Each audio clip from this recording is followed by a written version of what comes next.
قال ألم أقل لك إنك لن تستطيع معي صبرا قال إن سألتك عن شيء بعدها فلا تصاحبني قد بلغت من لدني عذرا فانطلقا حتى إذا أتيا أهل قرية استطعما أهلها فأبوا أن يضيفوهما فوجدا فيها جدارا يريد أن ينقض فأقامه قال لو شئت لاتخذت عليه أجرا قال هذا فراق بيني وبينك سأنبئك بتأويل ما لم تستطع عليه صبرا أما السفينة فكانت لمساكين يعملون في البحر فأردت أن أعيبها وكان وراءهم ملك يأخذ كل سفينة غصبا وأما الغلام فكان أبواه مؤمنين فخشينا أن يرهقهما طغيانا وكفرا فأردنا أن يبدلهما ربهما خيرا منه زكاة وأقرب رحما وأما الجدار فكان لغلامين يتيمين في المدينة وكان تحته كنز لهما وكان أبوهما صالحا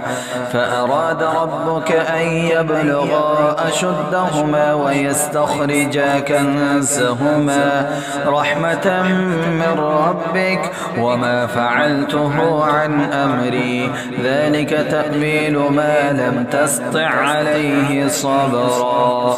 ويسألونك عن ذي القرنين قل سأتلو عليكم منه ذكرا إنا مكنا له في الأرض وآتيناه من كل شيء سببا فأتبع سببا حتى إذا بلغ مغرب الشمس وجدها تغرب في عين حمئة ووجد عندها قوما قلنا يا ذا القرنين إما أن تعذب وإما أن تتخذ فيهم حسنا قال أما من ظلم فسوف نعذبه ثم يرد إلى ربه فيعذبه عذابا نكرا وأما من آمن وعمل صالحا فله جزاء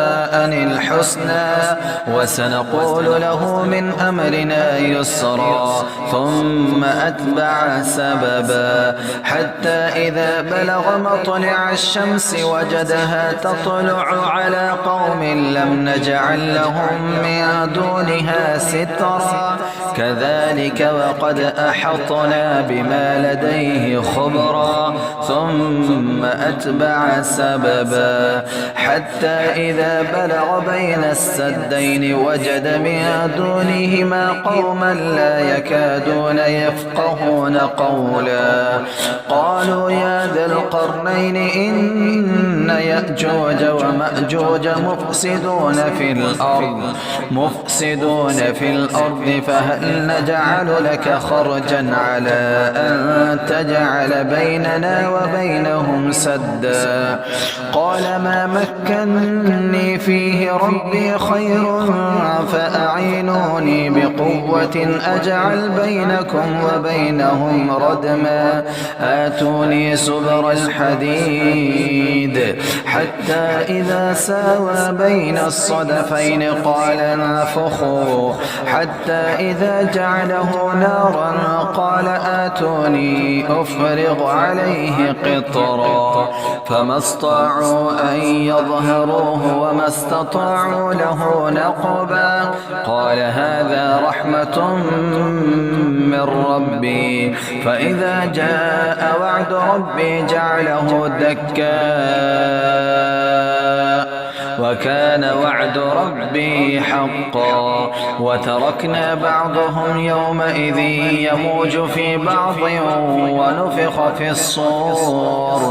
ونفخ في الصور فجمعناهم جمعا وعرضنا جهنم يومئذ للكافرين عرضا الذين كانت أعينهم في غطاء عن ذكري وكانوا لا يستطيعون سمعا أفحسب الذين كفروا أن يتخذوا عبادي من دوني أولياء إنا أعتدنا جهنم للكافرين نزلا قل هل ننبئكم بالأخسرين أعمالا الذين ضل سعيهم في الحياة الدنيا وهم يحسبون أنهم يحسنون صنعا أولئك الذين كفروا بآيات ربهم ولقائه فحبطت أعمالهم فلا نقيم لهم يوم القيامة وزنا ذلك جزاؤهم جهنم بما كفروا واتخذوا آياتي ورسلي هزوا إن الذين آمنوا وعملوا الصالحات كانت لهم جنات الفردوس نزلا خالدين فيها لا يبغون عنها حولا قل لو كان البحر مدادا لكلمات ربي لنفد البحر قبل أن تنفد كلمات ربي ولو جئنا بمثله مددا قل إنما أنا بشر مثلكم يوحى إلي أنما إلهكم إله واحد فمن كان يرجو لقاء ربه فليعمل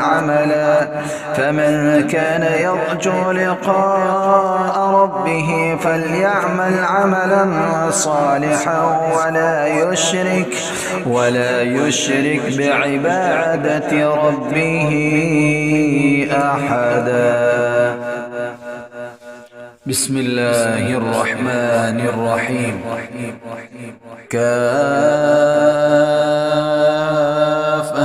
يا عين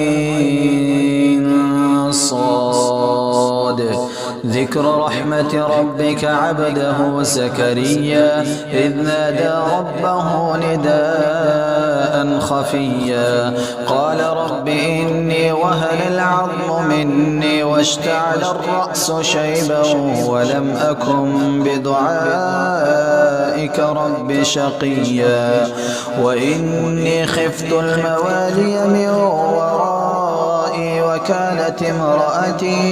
وكانت امرأتي عاقرا فهب لي من لدنك وليا يرثني ويرث من آل يعقوب واجعله رب رضيا يا زكريا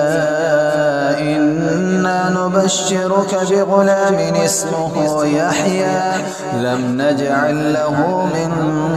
قبل سميا قال رب أنى يكون لي غلام وكانت امرأتي عاقرا وقد بلغت من الكبر عتيا قال كذلك قال ربك هو علي هين وقد خلقتك من قبل ولم تك شيئا قال رب اجعل لي آية قال آيتك ألا تكلم الناس 3 ليال سويا فخرج على قومه من المحراب فأوحى إليهم أن سبحوا بكرة وعشيا يا يحيى خذ الكتاب بقوة وآتيناه الحكم صبيا وحنانا وحنانا من لدنا وزكاة وكان تقيا وبرا بوالديه ولم يكن جبارا عصيا وسلام عليه يوم ولد ويوم يموت ويوم يبعث حيا. واذكر في الكتاب مريم إذ انتبذت من أهلها مكانا شرقيا فاتخذت من دونهم حجابا فأرسلنا إليها روحنا فتمثل لها بشرا سويا قالت إني أعوذ بالرحمن منك إن كنت تقيا قال إنما أنا رسول ربك لأهب لك غلاما زكيا قالت أنى يكون لي غلام ولم يمسسني بشر ولم أك بغيا قال كذلك قال ربك هو علي هين ولنجعله آية للناس ورحمة منا وكان أمرا مقضيا فحملته فانتبذت به مكانا قصيا فأجاءها المخاض إلى جذع النخلة قالت يا ليتني مت قبل هذا وكنت نسيا منسيا فناداها من تحتها ألا تحزني قد جعل ربك تحتك سريا وهزي إليك بجذع النخلة تساقط عليك رطبا جنيا فكلي واشربي وقري عينا فإما ترين من البشر أحدا فقولي إني نذرت للرحمن صوما فلن أكلم اليوم إنسيا فأتت به قومها تحمله قالوا يا مريم لقد جئت شيئا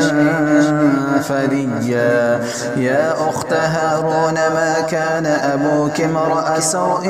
وما كانت أمك بغيا فأشارت إليه قالوا كيف نكلم من كان في المهد صبيا قال إني عبد الله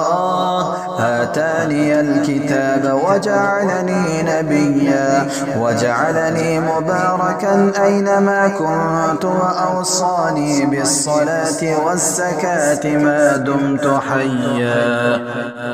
وبرا بوالدتي ولم يجعلني جبارا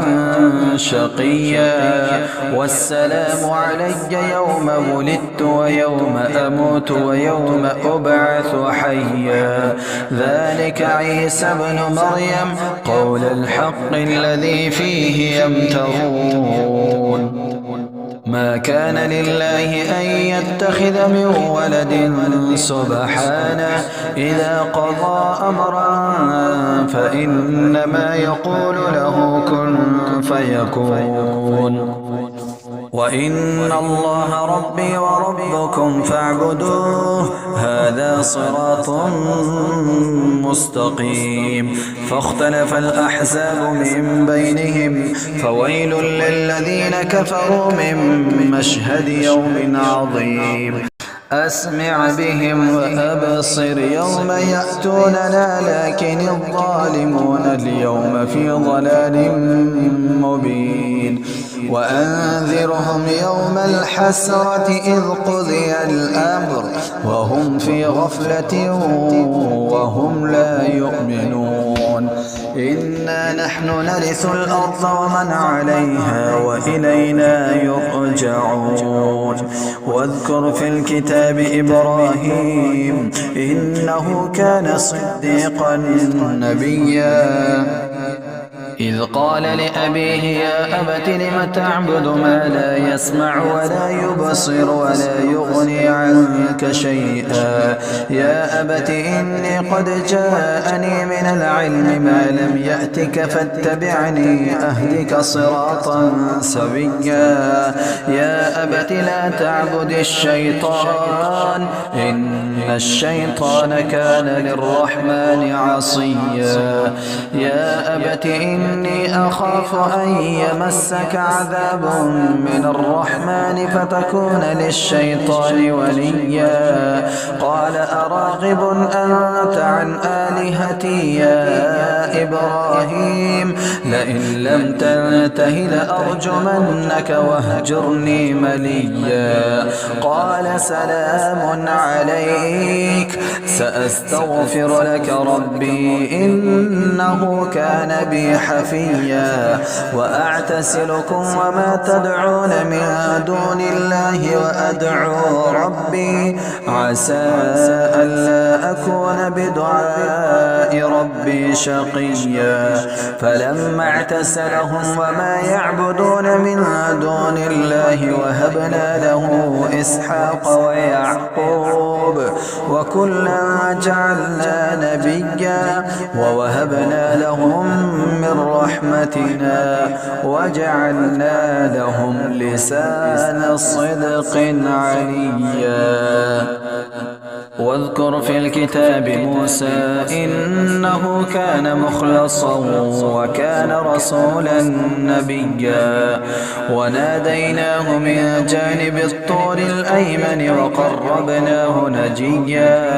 ووهبنا له من رحمتنا أخاه هارون نبيا واذكر في الكتاب إسماعيل إنه كان صادق الوعد وكان رسولا نبيا وكان يأمر أهله بالصلاة والزكاة وكان عند ربه مرضيا واذكر في الكتاب إدريس إنه كان صديقا نبيا ورفعناه مكانا عليا أولئك الذين أنعم الله عليهم من النبيين من ذرية آدم وممن حملنا مع نوح ومن ذرية إبراهيم وإسرائيل وممن هدينا واجتبينا إذا تتلى عليهم آيات الرحمن خروا سجدا وبكيا فخلف من بعدهم خلف أضاعوا الصلاة واتبعوا الشهوات فسوف يلقون غيا إلا من تاب وآمن وعمل صالحا فأولئك يدخلون الجنة ولا يظلمون شيئا جنات عدن التي وعد الرحمن عباده بالغيب إنه كان وعده مأتيا لا يسمعون فيها لغوا إلا سلاما ولهم رزقهم فيها بكرة وعشيا تلك الجنة التي نورث من عبادنا من كان تقيا وما نتنزل إلا بأمر ربك له ما بين أيدينا وما خلفنا وما بين ذلك وما كان ربك نسيا رب السماوات والأرض وما بينهما فاعبده واصطبر لعبادته هل تعلم له سميا ويقول الإنسان أإذا ما مت لسوف أخرج حيا أولا يذكر الإنسان أنا خلقناه من قبل ولم يك شيئا فوربك لنحشرنهم والشياطين ثم لنحضرنهم لنحضرنهم حول جهنم جثيا ثم لننزعن من كل شيعة أيهم أشد على الرحمن عتيا ثم لنحن أعلم بالذين هم أولى بها صليا وإن منكم إلا واردها كان على ربك حتما مقضيا ثم ننجي الذين اتقوا ونذر الظالمين فيها جثيا وإذا تتلى عليهم آياتنا بينات قال الذين كفروا للذين آمنوا أي الفريقين خير مقاما وأحسن نديا وكم أهلكنا قبلهم من قرن هم أحسن أثاثا وريا قل من كان في الضلالة فليمدد له الرحمن مدا حتى إذا رأوا ما يوعدون إما العذاب وإما الساعة فسيعلمون من هو شر مكانا وأضعف جندا ويزيد الله الذين اهتدوا هدى والباقيات الصالحات خير عند ربك ثوابا وخير مردا أفرأيت الذي كفر بآياتنا وقال لأوتين مالا وولدا أطلع الغيب أم اتخذ عند الرحمن عهدا كلا سنكتب ما يقول ونمد له من العذاب مدا ونرثه ما يقول ويأتينا فردا واتخذوا من دون الله آلهة ليكونوا لهم عزا كلا سيكفرون بعبادتهم ويكونون عليهم ضدا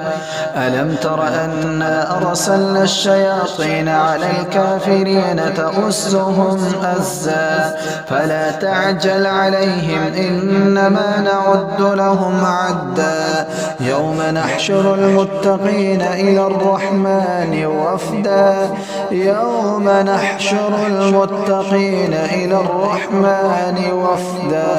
ونسوق المجرمين إلى جهنم وردا لا يملكون الشفاعة إلا من اتخذ عند الرحمن عهدا وقالوا اتخذ الرحمن ولدا لقد جئتم شيئا إدا تكاد السماوات يتفطرن منه وتنشق الأرض وتخر الجبال هدا أن دعوا للرحمن ولدا وما ينبغي للرحمن أن يتخذ ولدا إن كل من في السماوات والأرض إلا آتي الرحمن عبدا لقد أحصاهم وعدهم عدا وكلهم آتيه يوم القيامة فردا إن الذين آمنوا وعملوا الصالحات سيجعل لهم الرحمن ودا فإنما يسرناه بلسانك لتبشر به المتقين وتنذر به قوما لدا وكم أهلكنا قبلهم من قرن هل تحس منهم من أحد أو تسمع لهم ركزا بسم الله الرحمن الرحيم طه ما أنزلنا عليك القرآن لتشقى إلا تذكرة لمن يخشى تنزيلا ممن خلق الأرض والسماوات العلى الرحمن على العرش استوى له ما في السماوات وما في الأرض وما بينهما وما تحت الثرى وإن تجهر بالقول فإنه يعلم السر وأخفى الله لا إله إلا هو له الأسماء الحسنى وهل أتاك حديث موسى إذ رأى نارا فقال لأهلهم كثوا إني آنست نارا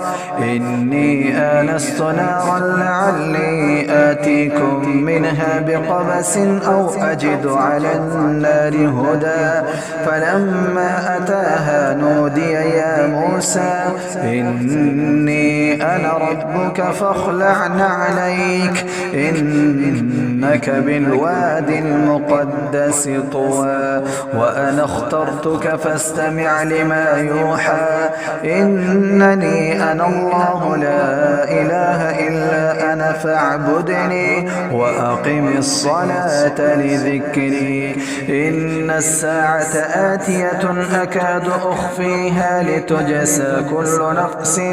بما تسعى فلا يصدنك عنها من لا يؤمن بها واتبع هواه فتردى وما تلك بيمينك يا موسى قال هي عصاي أتوكأ عليها وأهش بها على غنمي ولي فيها مآرب أخرى قال ألقها يا موسى فألقاها فإذا هي حية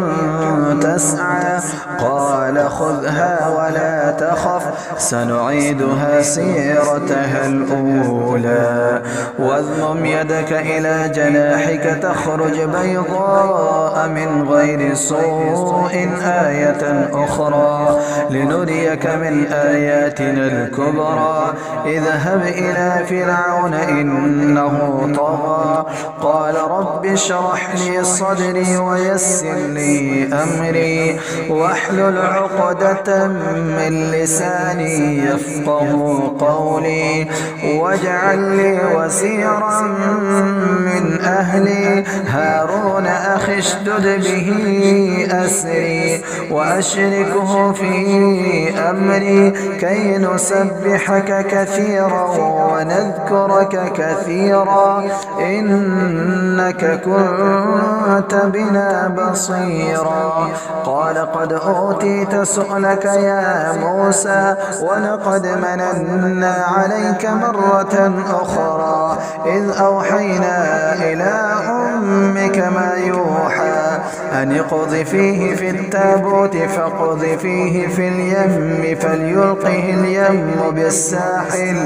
بالساحل يأخذه عدو لي وعدو له وألقيت عليك محبة مني ولتصنع على عيني إذ تمشي أختك فتقول هل أدلكم على من يكفله فرجعناك إلى أمك كي تقر عينها ولا تحزن وقتلت نفسا فنجيناك من الغم وفتناك فتونا فلبثت سنين في أهل مدين ثم جئت على قدري يا موسى واصطنعتك لنفسي اذهب أنت وأخوك بآياتي ولا تنيا في ذكري اذهبا إلى فرعون إنه طغى فقولا له قولا لينا لعله يتذكر أو يخشى قال ربنا إننا نخاف أن يفرط علينا أو أن يطغى قال لا تخافا إنني معكما أسمع وأرى فأتياه فقولا إنا رسول ربك فأرسل معنا بني إسرائيل ولا تعذبهم قد جئناك بآية من ربك والسلام على من اتبع الهدى إنا قد أوحي إلينا أن العذاب على من كذب وتولى قال فمن ربكما يا موسى قال ربنا الذي أعطى كل شيء خلقه ثم هدى قال فما بال القرون الأولى قال علمها عند ربي في كتاب لا يضل ربي ولا ينسى الذي جعل لكم الأرض مهدا وسلك لكم فيها سبلا وأنزل من السماء ماء فأخرجنا به أزواجا من نبات شتى كلوا وارعوا أنعامكم إن في ذلك لآيات لأولي النهى منها خلقناكم وفيها نعيدكم ومنها نخرجكم تارة أخرى ولقد أريناه آياتنا كلها فكذب وأبى قال أجئتنا لتخرجنا من أرضنا بسحرك يا موسى فلنأتينك بسحر مثله فاجعل بيننا وبينك موعدا لا نخلفه نحن ولا أنت مكانا سوى قال موعدكم يوم الزينة وأن يحشر الناس ضحى فتولى فرعون فجمع كيده ثم أتى قال لهم موسى ويلكم لا تفتروا على الله كذبا فيسحتكم بعذاب وقد خاب من افترى فتنازعوا أمرهم بينهم وأسر النجوى قالوا إن هذان لساحران يريدان أن يخرجاكم من أرضكم بسحرهما ويذهبا بطريقتكم المثلى فأجمعوا كيدكم ثم أتوا صفا وقد أفلح اليوم من استعلى قالوا يا موسى إما أن تلقي وإما أن نكون أول من ألقى قال بل ألقوا فإذا حبالهم وعصيهم يخيل إليه من سحرهم أنها تسعى فأوجس في نفسه خيفة موسى قلنا لا تخف إنك أنت الأعلى وألق ما في يمينك تلقف ما صنعوا إنما صنعوا كيد ساحر ولا يفلح الساحر حيث أتى فألقي السحرة سجدا قالوا آمنا برب هارون وموسى قال آمنتم له قبل أن آذن لكم إنه لكبيركم الذي علمكم السحر فلأقطعن أيديكم وأرجلكم من خلاف ولأصلبنكم في جذوع النخل ولتعلمن أينا أشد عذابا وأبقى قالوا لن نؤثرك على ما جاءنا من البينات والذي فطرنا فاقض ما أنت قاض إنما تقضي هذه الحياة الدنيا إنا آمنا بربنا ليغفر لنا خطايانا وما أكرهتنا عليه من السحر والله خير وأبقى إنه من يأت ربه مجرما فإن له جهنم لا يموت فيها ولا يحيا ومن يأته مؤمنا قد عمل الصالحات فأولئك لهم الدرجات العلى جنات عدن تجري من تحتها الأنهار خالدين فيها وذلك جزاء من تزكى ولقد أوحينا إلى موسى أن أسر بعبادي فاضرب لهم طريقا في البحر يبسا لا تخاف دركا ولا تخشى فأتبعهم فرعون بجنوده فغشيهم من اليم ما غشيهم وأضل فرعون قومه وما هدى يا بني إسرائيل قد أنجيناكم من عدوكم بدبكم وواعدناكم جانب الطور الأيمن ونزلنا عليكم المن والسلوى كلوا من طيبات ما رزقناكم ولا تطغوا فيه فيحل عليكم غضبي ومن يحلل عليه غضبي فقد هوى وإني لغفار لمن تاب وآمن وعمل صالحا ثم اهتدى وما أعجلك عن قومك يا موسى قال هم أولئك على أثري وعجلت إليك رب لترضى قال فإنا قد فتنا قومك من بعدك وأضلهم السامري فرجع موسى إلى قومه غضبان أسفا قال يا قوم ألم يعدكم ربكم وعدا حسنا أفطال عليكم العهد أم أردتم أن يحل عليكم غضب من ربكم فأخلفتم موعدي قالوا ما أخلفنا موعدك بملكنا ولكننا حملنا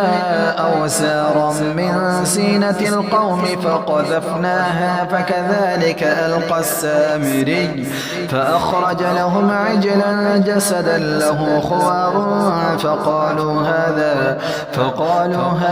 إلهكم وإله موسى فنسي أفلا يرون ألا يرجع إليهم قولا ولا يملك لهم ضرا ولا نفعا ولقد قال لهم هارون من قبل يا قوم إنما فتنتم به وإن ربكم الرحمن فاتبعوني وأطيعوا أمري قالوا لن نبرح عليه عاكفين حتى يرجع إلينا موسى قال يا هارون ما منعك إذ رأيتهم ضلوا ألا تتبعن أفعصيت أمري قال يا ابن أم لا تأخذ بلحيتي ولا برأسي إني خشيت أن تقول فرقت بين بني إسرائيل ولم ترقب قولي قال فما خطبك يا سامري قال بصرت بما لم يبصروا به فقبضت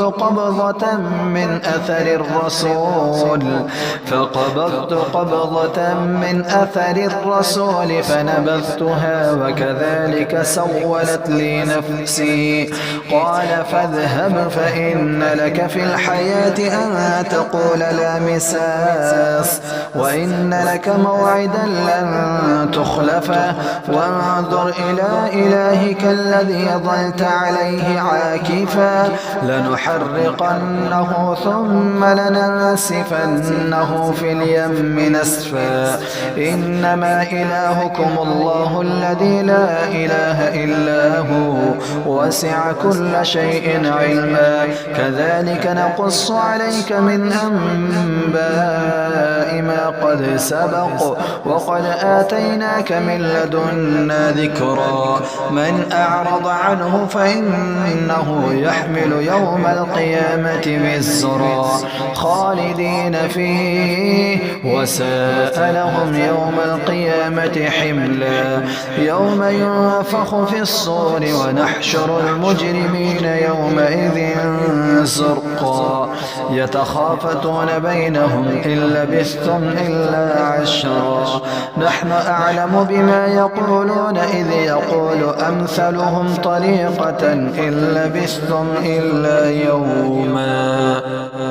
ويسألونك عن الجبال فقل ينسفها ربي نسفا فيذرها قاعا صفصفا لا ترى فيها عوجا ولا أمتا يومئذ يتبعون الداعي لا عوج له وخشعت الأصوات للرحمن فلا تسمع إلا همسا يومئذ لا تنفع الشفاعة الشفاعة إلا من أذن له الرحمن ورضي له قولا يعلم ما بين أيديهم وما خلفهم ولا يحيطون به علما وعنت الوجوه للحي القيوم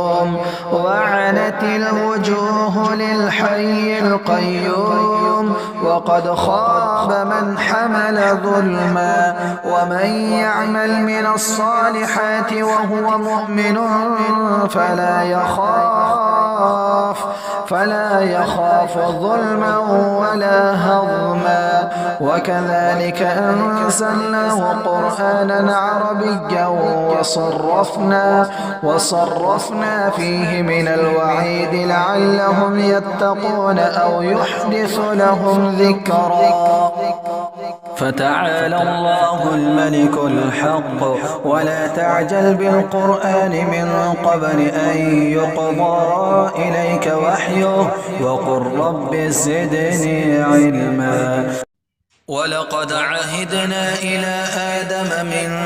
قبل فنسي ولم نجد له عزما وإذ قلنا للملائكة اسجدوا لآدم فسجدوا إلا إبليس أبى فقلنا يا آدم إن هذا عدو لك ولزوجك فلا يخرجنكما من الجنة فتشقى إن لك ألا تجوع فيها ولا تعرى وأنك لا تظمأ فيها ولا تضحى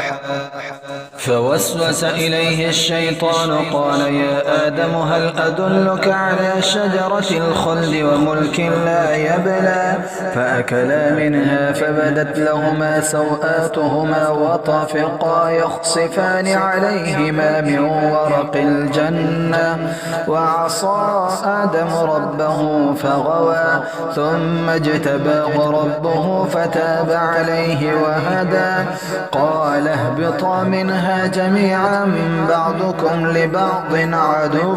فإما يأتينكم مني هدى فمن اتبع هداي فلا يضل ولا يشقى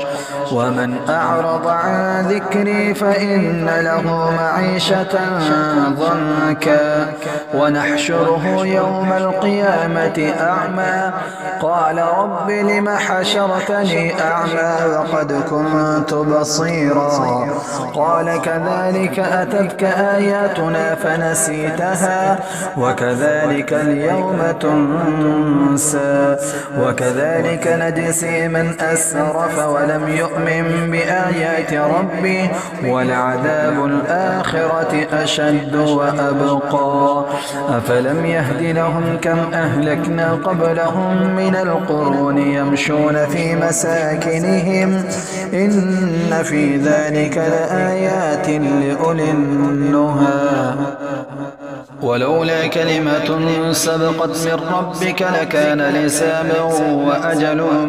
مسمى فاصبر على ما يقولون وسبح بحمد ربك قبل طلوع الشمس وقبل غروبها ومن آلاء الليل فسبح وأطراف النهار لعلك ترضى ولا تمدن عينيك إلى ما متعنا به أزواجا منهم سهرة الحياة الدنيا لنفتنهم فيه ورزق ربك خير وأبقى وأمر أهلك بالصلاة واصطبر عليها لا نسألك رزقا نحن نرزقك والعاقبة للتقوى وقالوا لولا يأتينا بآية من ربه أولم تأتهم بينة ما في الصحف الأولى ولو ولو أنا أهلكناهم بعذاب من